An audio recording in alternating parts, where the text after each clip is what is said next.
Hello, and welcome back to the Argyle Talent Acquisition Summit, Hire, Retain, Engage. My name is Eric Wallace with Argyle. Before we turn the floor over to our panel moderator, a quick reminder that we want to hear from you. So to ask questions during the session, simply type into the Q&A chat and we'll address your questions at the end of the session. Without further ado, I'd like to introduce our moderator, Frida Green, who is Senior Talent Acquisition Partner for Equity, Diversity, and Belonging at RTI International. We're excited to have Frida and our panelists with us today for a panel discussion called Recruiting Trends for Today, Tomorrow, and Beyond. Welcome, Frida, Waleed, and Crystal. Frida, over to you. Thank you, Eric. Well, thanks everyone for joining us this afternoon. First off, let's go around the virtual table here and introduce ourselves and briefly describe one adaptation or change you've made to your recruiting practice over the past year. I can go first. Hello, I'm Crystal Stanfield. I'm Vice President of Global Talent Acquisition for SIBO Global Markets. We operate trading exchanges around the globe. One of the things, it's hard to pick one. We're in such a time of change, but one of the things that we have implemented this year is really just making our goals more intentional and really aligning the TA goals to the corporate goals in an intentional way, and then having our goals and our performance sort of tied together. Hi, I'm Waleed. I'm the VP of Resource Management and Talent Acquisition at Digitas Health, and Digitas is part of Publicis Group. And one thing to point out, again, difficult to pick one thing because so much evolution and so much change has happened in the last 2.5 years. But I think one thing is we've made flexibility and agility a core part of our talent acquisition function. We acknowledge we're going to keep evolving in this space, and we want to, we're implementing things to make sure we're as agile and flexible as possible. Wonderful. Thank you both for sharing those examples. So one of the things that we are doing at RTI, we have just launched a structured interview process institute-wide. And so we have a number of different practice areas, and they haven't always been doing things exactly the same, but we have recently launched that structured process across the institute. So we're really excited about that. We think that it will give a wonderful candidate experience and also help us with our unconscious bias in the process as well. So really excited about that. So I'm going to go ahead and move to our next question. What are some ways that companies can connect with and influence a more diverse candidate pool? What are some ways that companies can demonstrate a real commitment to this DE&I? Waleed, would you like to take a first shot Sure. at that one? Sure. Now, this is this, by the way, of course, it's going to be a question right now in 2022. But finally, this is not. It's great to lead with this question because it's been in the background for too long. I wish there was a magic formula I could provide in regards to this, and in my limited experience, it seems that talent acquisition, as far as going to, I could list a bunch of conferences or groups they could attend. As far as that's concerned, it seems like most talent acquisition teams are doing that.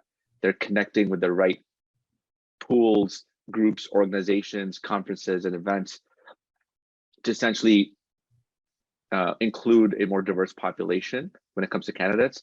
I think if we are spending level of effort, it is almost, we need to direct it more upstream to our companies on relaxing some of the requirements and qualifications.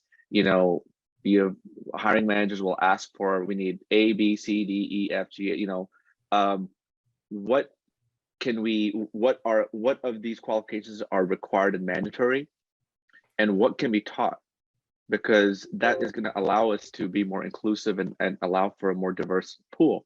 As far and I think part of that is, again, what should TA professionals, or if you're in the field, be focused on? You'll have to get more equipped on making a more compelling case on why diversity is a business edge. Why your business will perform better. You'll have more innovation. There's enough literature, case studies, data out there to back that. But becoming more equipped on that, then going a little bit more upstream with your hiring managers on what they can do to make sure that when we do bring you that diverse talent, we are not just turning all of them away.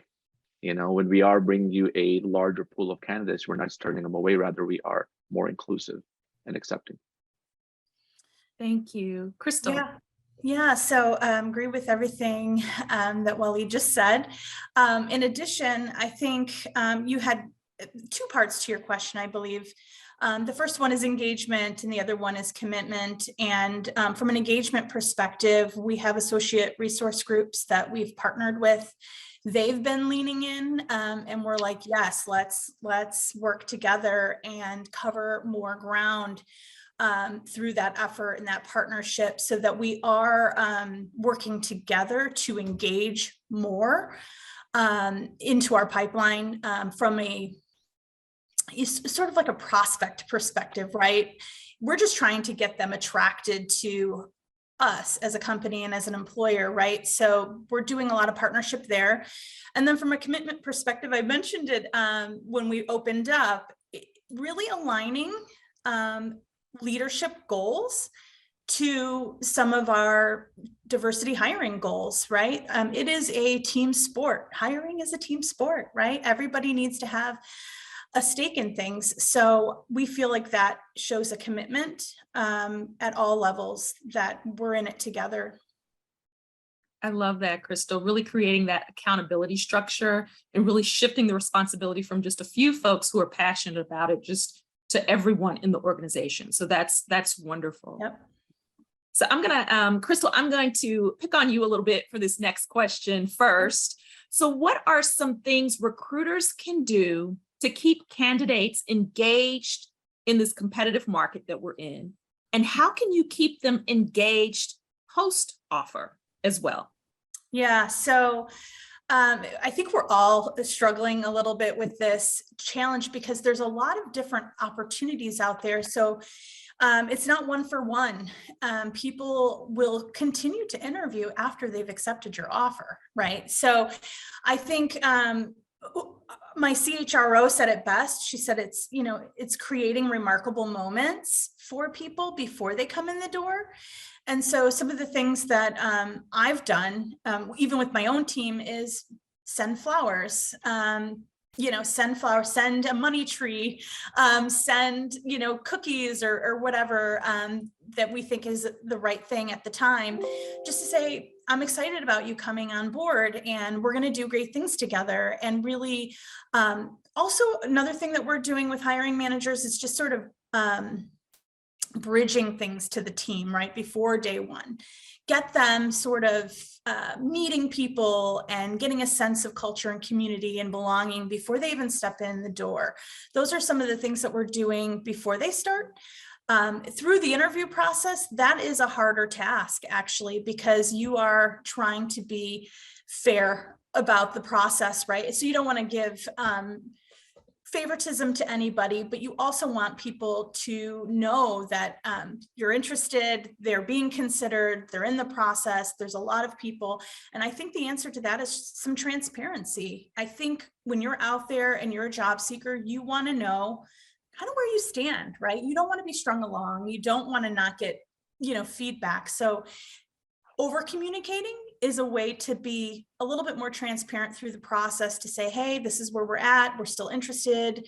No other interviews are needed at this time, and just try to set expectations.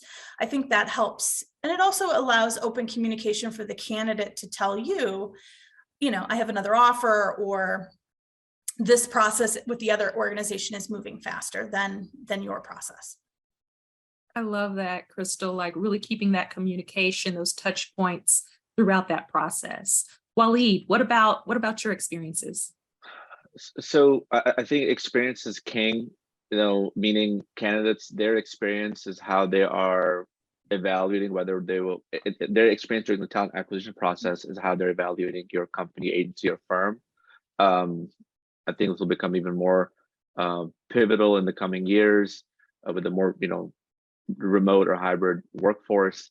Like Crystal said, transparency is very important, being candid and upfront. I think something on every candidate's mind is recession. Not an economist. I don't know whether there'll be recession or not, when it'll be, how much of a recession it will be. But what we do know, our candidates are thinking about it. So this job jump, especially right now, next 6 months, 12 months, 18 months, it's a very sensitive move that they're making, and it's something on their mind. So the more that we can be transparent and the more we can respond to their questions in advance about job security, the better. There are some industries that's something they can actually rely on, that, hey, we're actually pretty recession proof. We've seen previous recessions, or taking into account the current economic climate, here are some of the things the company is doing to address that, because that is on the mind of every candidate. I think if you have company branding, collateral, like thought leadership, I think that's something you can kind of just, if the interview process is getting stretched out, you're a weekend, interviews are stretched out, something you can do is check in on them and share something with them about the company. So also an instance for you to kind of further bring them into, like, this could be a great place for you to work at the cutting edge of XYZ field. We're researching this. Yeah, so it's all about experience, and like Crystal said, just being transparent. Thank you, Waleed. Yes, completely agree with what both of you have shared today on that transparency and really that communication and keeping those touch points going. So here's another question for the panel. What are the elements of a solid recruiting strategy in today's evolving landscape? And what would you add to your recruiting strategy to really adapt to today's evolving landscape? Do you want me to start? Yeah, go ahead. Go right ahead. Please. I think talent attraction should be a big core piece of what you're doing. And, for the attendees that are with small organizations or organizations that don't have an employer brand just yet, that should be at the top of your mind. And there are ways to put that in place cost effectively. I've done it many times in my career, and I'm doing it again right now with my current company. But talent attraction is so important, because how do you differentiate yourself, especially if you're hiring for tech? How do you differentiate yourself from these really glamorous names, right? And so having your story and understanding what that story is and how that will appeal to your audience, whatever audience that is really key to attracting people to your jobs. Could you have LinkedIn? Could you have other sourcing tools, Indeed, or whatever it is that you have? Every single talent acquisition team has these tools. Like, everybody has LinkedIn, everybody has, you know what I mean? So it's like, how are you going to differentiate yourself? And I think that for me, that's where I look for my strategy to be really focused on. How are we differentiating ourselves against our competition out in the market? And really, talent attraction is a real core piece to that. And then you're going to need things to support that strategy, right? So, having a marketing partner is important, doing the brand work, having sourcing tools and getting in front of the right audience all sort of supports that talent attraction strategy, in my opinion. Thank you, Crystal. Waleed. So I would start with this, that you ground your strategy in a clearly defined purpose. And I myself am learning more about, the power of purpose, and how in today's world with, high levels of compensation and, like attractive jobs, like how purpose can sometimes be the differentiator. So as and I guess I'm addressing other fellow recruiters or people in talent acquisition roles out there, that we have to start with ourselves. So your talent acquisition team needs to have a clear a defined purpose. Because if they don't have a purpose, and if they don't feel passionate about that purpose, it will trickle through in their conversations. The candidate then will be able to suss out, I'm just filling a seat here versus I'm serving a larger purpose for an organization. So I think grounding any strategy and purpose is very important, and that purpose, varies from agency to agency. So, that really depends on your company leadership. Number two is understanding your audience. You would want to, and there are different tools to do this, but understand the landscape, primarily the type of candidates that we're looking for, where would we find them? And when you understand those, when you are able to define that segment of the audience, the job seekers, what is most important to those job seekers? Because that sort of matrix is going to vary. For some people, it's compensation. For some, pools of candidates, it's remote being able to work remote, flexibility, which, by the way, if you look at most different reports, that's a metric that keeps growing. It's flexibility. It's now becoming number one, right? But your audience, once you understand where your audience is, understanding what is it that they are seeking. It might be flexibility, might be compensation, might be culture, and that matrix will look a little different for every company. The company I work for, the agency I work for, is in the advertising, marketing, and digital space. So big part of our population, not entirely, is creatives, and the creative population, there are different things that is important to them. They really gravitate sometimes towards the work. They want to be part of the most cutting edge work. So it's important that you are communicating that in your strategy. Understand your audience so you can communicate the most appropriate thing. And last but not least is, easier said than done, but is try to play the long game versus I'm just trying to fill a seat game. And because if you want to play the long game, you have to then make a compelling case with your own leadership that we are here to play the long game. We want to, cultivate a presence within our space as the thought leader or the leading company in X, Y, and Z, or we offer something that others don't.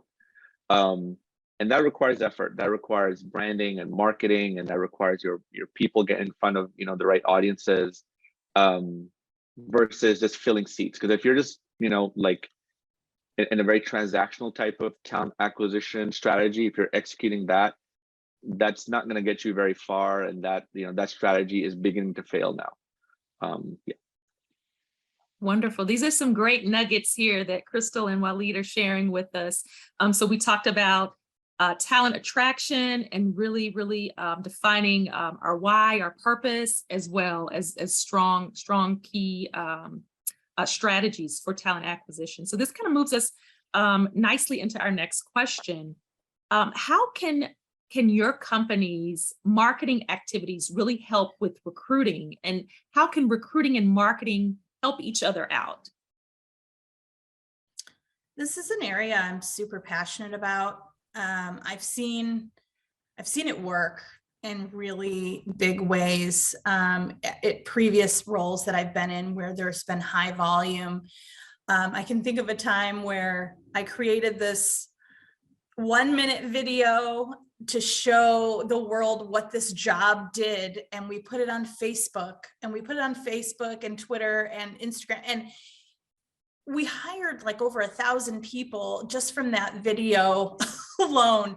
It was a way to attract the audience that we were trying to get in front of, that wasn't traditionally in the channels that a recruiter would normally go. So I think now, when we talk about this particular webinar going beyond, right? I think there's a what's really exciting about the landscape right now is everything's sort of integrated, right? So you have these intelligent career sites that are capturing where your candidates are coming from. So you can really measure, oh, that $5,000 I put to Google AdWords, or that $10,000 I put to display advertising sent me this many candidates, right? And this is how many clicked through and applied, and these are how many didn't. And out of the people that applied, you can kind of go down the funnel and go, well, that campaign actually got me 3 fills.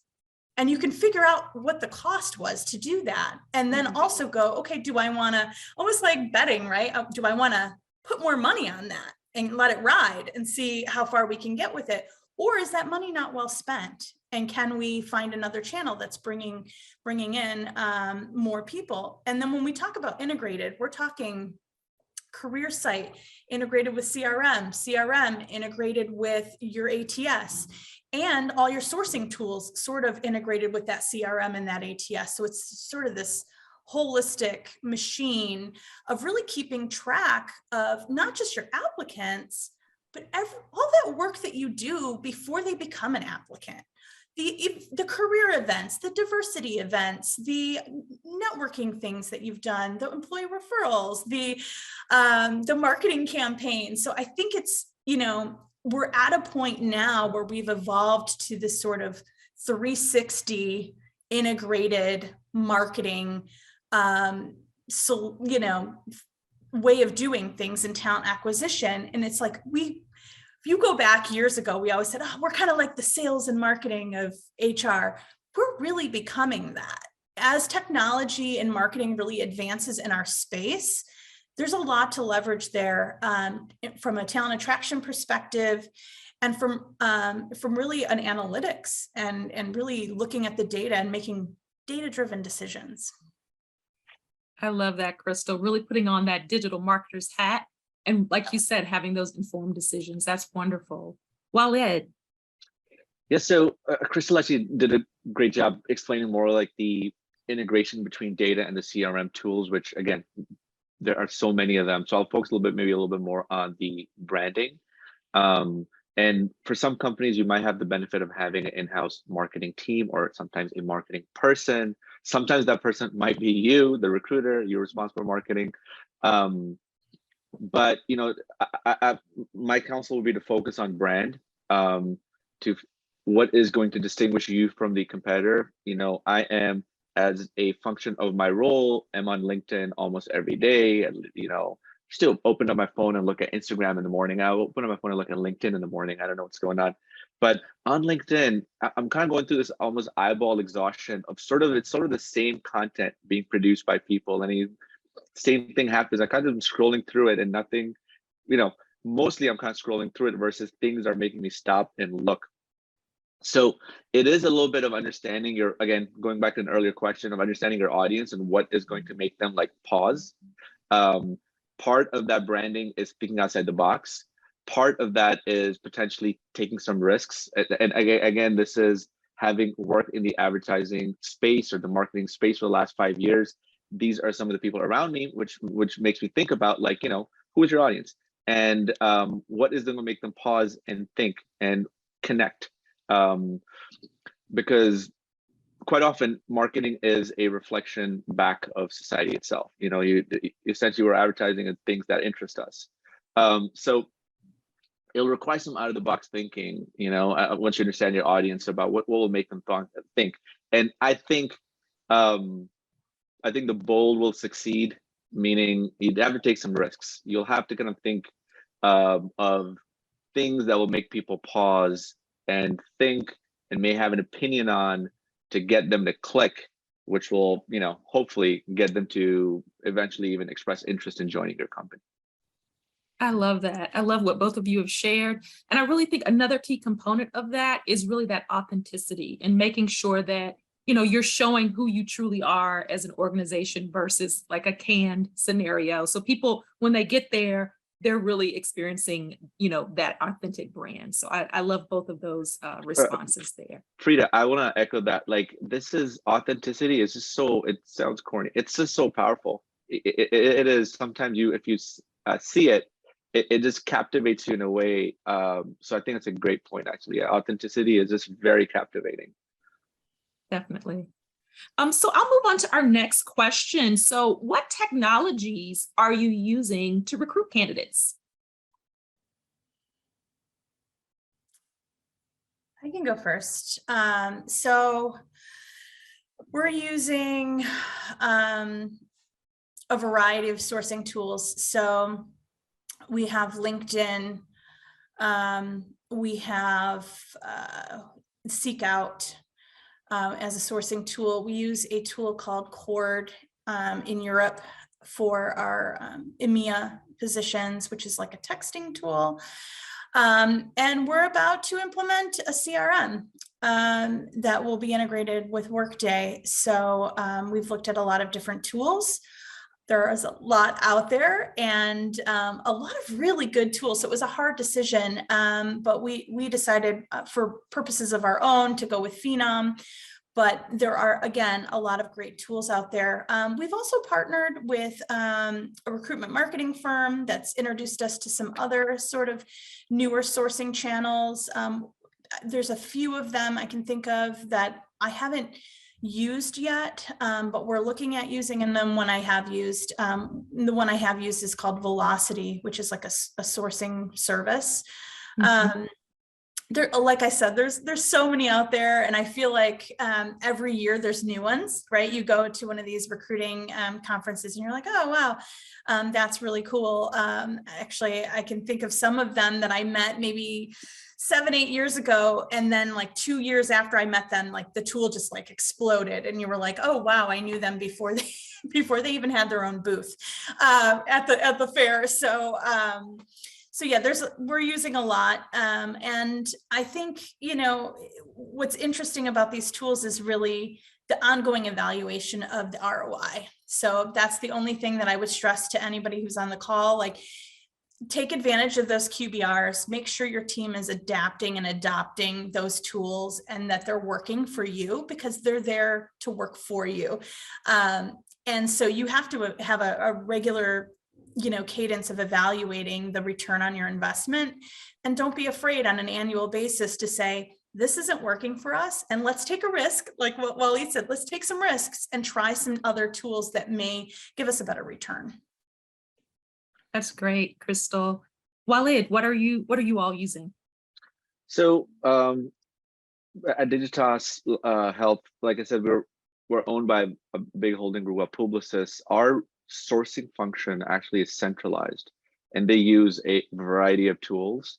For us, which is like the talent acquisition team, which essentially once we get the candidate, we are responsible for that experience. It's very limited. It's very LinkedIn and it's Smart Recruiters. There are a few other tools we're looking at. There's a tool called Textio, which I'm actually kind of evaluating right now, which is a tool to make sure our job descriptions are using more inclusive language, because all of us, myself included, are guilty of this. We just don't realize that the language is not very inclusive, and this is across diversity in every sense of the word, So essentially pretty simple, Smart Recruiters, ATS, and then LinkedIn. But what I would say is, now this might be addressed towards, people from the audience who might be from larger companies who might have the budgets for this. At Publicis, we have built our own native AI called Marcel. Marcel, essentially, like LinkedIn, everyone has a profile of Marcel. And when you build your profile, here are all the things I'm interested in. All the companies within Publicis also then are listing, here are all the needs that we have. So there's sort of like an internal mobility exchange happening on a regular basis because of this. So for recruiting, we're obviously looking at external candidates, and we get a lot of referrals through Marcel. Referrals are very powerful. But along with that, we're also getting, internal candidates who might be interested in existing, roles within the Publicis network. So instead of seeking those roles out externally, they are able to apply internally. So it is, when they first launched the tool, it did make me kind of tilt my head, like, how will they execute this? But it is still growing. I think the adoption is increasing. So it's, again, a long-term play, but not for everyone, but worth evaluating that option. Well, those are awesome. And as you all mentioned, there's so many tools out there. It's really an exciting time to be part of TA. A lot of fun things out there to really explore, but really making sure that you're measuring the return on investment is really key with those tools. So are there recruiting tasks that lend themselves to being automated? And if so, what are you all using or thinking of implementing? Crystal, I'll go first. I'm just realizing I've been making you go first this whole time. I'm trying to be a gentleman, but let me go take this one first. So I think the space where, if you have not automated, definitely look at, or I think the space that will get even more automated is the interviewing, scheduling, feedback space, which is a big part of our function that is usually executed sometimes by the talent acquisition professionals themselves, or coordinators, associate, staff. But it is, at the end of the day, it's a highly repetitive task. A lot of room to get automated, to automate in that space. I think a further enhancement of that is the who should interview. I think that can eventually get automated as well, because for certain roles, you are essentially assessing certain competencies, and if everyone has their schedules available, and we need candidates for this particular role to get assessed on A, B, and C, then really anyone in the company who can interview for A, B, and C, if they have free time, the tool should find time and auto select them for this. And you can then kind of manage, so same people are not having to interview all the time. We're being mindful of people's times, because interviewing also is a level of effort. But I do see a lot of that entire process getting automated, and then eventually feedback getting automated. Feedback is painful in some companies. It's something we've gone through as well, is following up with people on feedback. Sometimes some people are very quick. For some people, it's I gotta get to it. I know it's I need to get to it at some point. So really, we have to think and put on our design thinking hats and think about how can we make this as seamless and pleasurable of an experience as possible for the interviewers. So whether it's an online form, whether it's something on their phone, how can this be as seamless and easy for them as possible post interview, so they can provide their feedback, and again, auto consolidates and gets that over to TA. So there might be some platforms already that I might get to, but yeah, I think a lot of room for automation in that space. Thanks, Waleed. And I'm going to jump in there too. We actually are implementing a new applicant tracking system, and I'm so happy that it has the automated scheduling for interviews, as well as that feedback. We're leveraging the AI technology for that, Nice. gathering that interview feedback. So very happy about that. Crystal, what about your company? That's awesome. Congratulations. I agree with everything the both of you said. It really, the automation really does sit with that interview scheduling, and the feedback. That whole loop right there can be quite time consuming. So we are also looking at automating scheduling through Workday. We just hired somebody who has done it before, so we were like, yes, please set it up. Just the interview scheduling alone will be a huge, just a huge workload off of our team's back. You know what I mean? So yeah, I agree. Awesome. And so our last question, I'm going to actually answer it first, but I'm going to pose the question to the panel here. And it's, how can companies build reputations as being great places to work? And I'm going to go back to that authenticity. I think anything that you put out there, as long as it's authentic, and they're hearing from actual people in your organization. We have a campaign called RTI Belong. We're showing all of our ERG members, and they're giving their experience and their sense of belonging because of those ERGs. I think that's key in terms of building that strong reputation and that great place to work reputation as well. So I'll pass it along to whoever wants to go next. Yeah, I'll just jump on to what you said. Very similarly, we just finished our EVP, really to Waleed's point about purpose, really having that purpose and knowing where we sit with that. And now we're really honing in on employee stories, right? What are the stories that, how did people move up, move around, move sideways? How did they come in? What do they like? Really having the culture be the voice. Versus some, generic tagline that looks really pretty in marketing, but doesn't really resonate with the person that comes in on day one, right?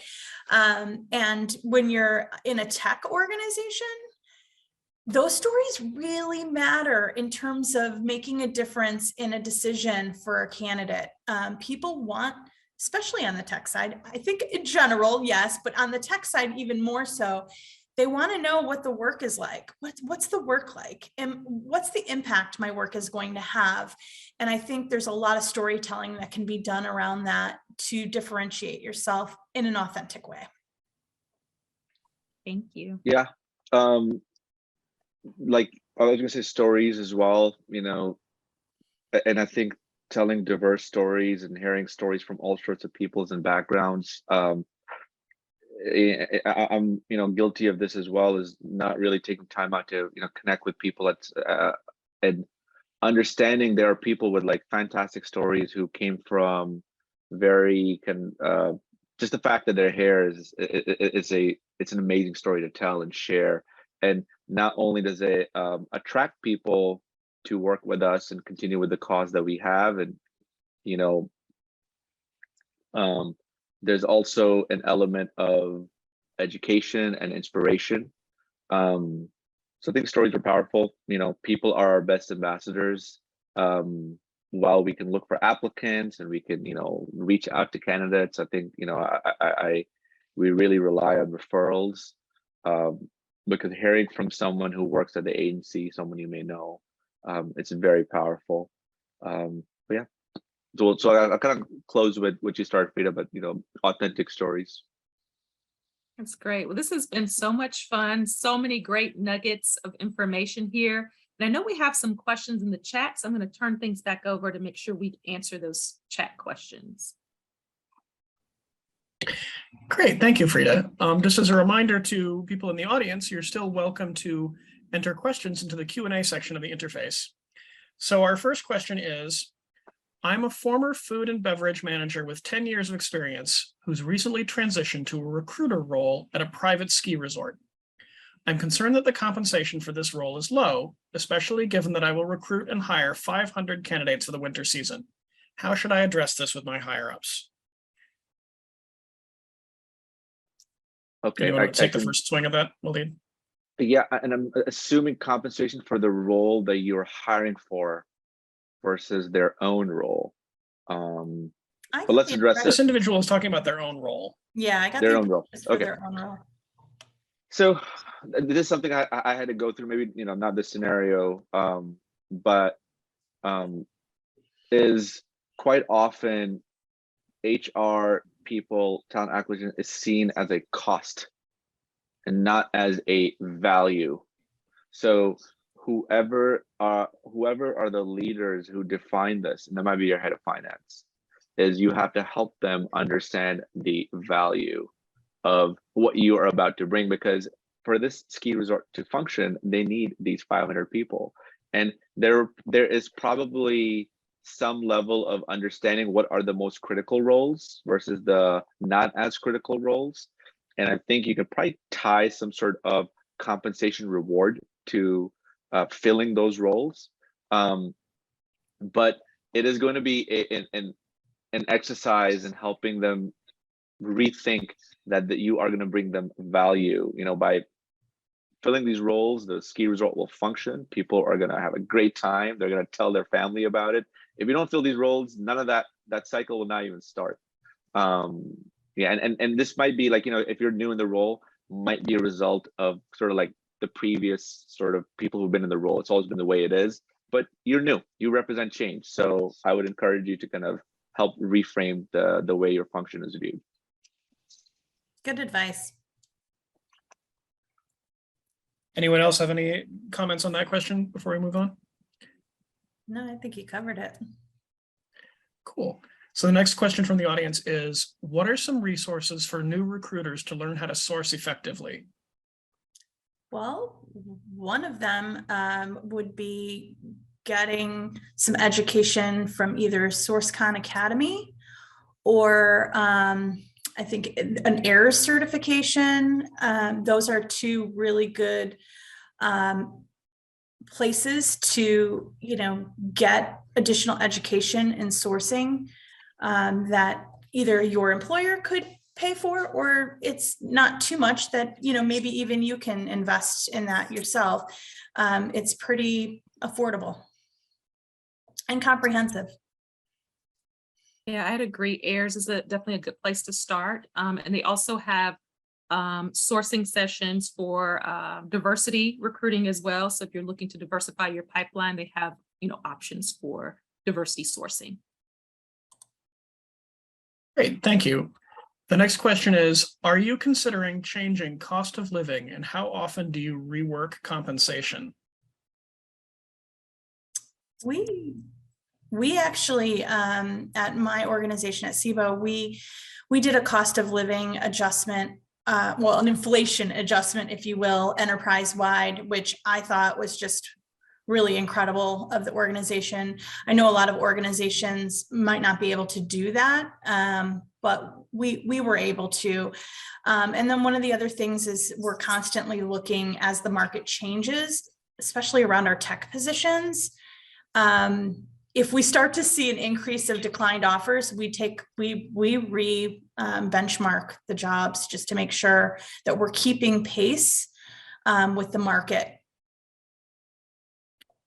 Great, thank you. Frida, what do you think? How does this work at RTI? Yes, so, you know, our executives as well as our compensation team, they definitely keep an eye on the pulse of the market and what's going on there. And they definitely regularly, you know, evaluate that and adjust as needed. And Waleed, how does this work at Digitas? Yeah, like like a full sweep compensation sort of evaluation does not happen annually. I think it happens every few years. But to Crystal's point, I think it's more when we see declines or we see turnover in certain roles, that sort of directs us in what we need to evaluate almost on an annual basis. That's happening. Because roles are also changing, new roles are being introduced. I think TikTok influencer might be a role now at companies, you know, like it or not, is going to be a role. So there are new roles that are being introduced everywhere. So it's an evolving process, but at least on an annual basis, you're looking at the areas you need to kind of keep your eyes on. Great, thank you. The next question is, what is your opinion on working with third-party vendors, staffing firms? Lovely staffing firms, love our staffing firms folks out there. I've been one. My first job was at a staffing firm, and I understand it is not easy, you know. So to answer the question of the person who asked, absolutely. There are probably areas you can partner with a staffing firm. You know, if you are 90% of your jobs are a certain type of skill set you're looking for, you can focus on that, and the last 10%, perhaps that specialization can be serviced by a staffing firm because it's really outside your skill set, what you're looking for. There are some partnerships you can identify in that space. Now, but I think whenever you're struggling, going to a staffing firm is also not the answer. It varies. I mean, there's all multitudes of staffing firms, small ones, big ones, and you know, it really varies what will work best for you. I think the ones that personally, I can tell you the ones that have worked really well for us have been ones that have customized their model to work with us. And they've plugged in and they've kind of understood where our business is headed, and they've been able to service those needs. So yeah, I would say like absolutely yes, but you have to be a little deliberate about how you want to use them. Yeah, I would agree with Waleed. I always say I too came from a staffing agency. That's where I got my roots too. So I definitely understand their world. I always say they have a place in the ecosystem, right? If you think about how you attract people to your company, they're a bubble in the ecosystem, right? So you have your employee referrals and you have your events and you have your marketing and you have your job postings and you have agencies and you have passive sourcing, like you have them all. And it's really pulling that lever when you really need the lever. I think the staff, if I was putting myself in the shoes of the staffing firm, they would rather we give them a requisition to work on that we're not also working on, that we know that, you know, they can truly help us and partner with us on. We're not My philosophy is not to sort of post it to several agencies and then have them all kind of fight with each other in the same pond for the same fish. It's better when they're working with you versus against your own recruiters. So I think you got to be strategic for when you pull that lever and make sure that you're allowing them to do what they do best for you without sort of stumbling on your people or other vendors. Great, thank you. Frida, let's conclude with you, please. Sure. And I'll just add, I also started in the staffing firm world as well. So completely understand that side of the coin. I'd agree a lot with what Crystal mentioned. You just really have to know when to pull on that lever and include staffing agencies in the mix. So I would not say that we don't use them, but we're definitely strategic and intentional about our engagement with staffing firms. Great. Thank you, panel, for this insightful discussion. I also want to thank everyone in the audience for joining us today. This session, along with all of today's content, will be available on demand following the event. This concludes the Talent Acquisition Summit, Hire, Retain, Engage. Thanks again for joining us today and for engaging with our content. Have a great rest of your day.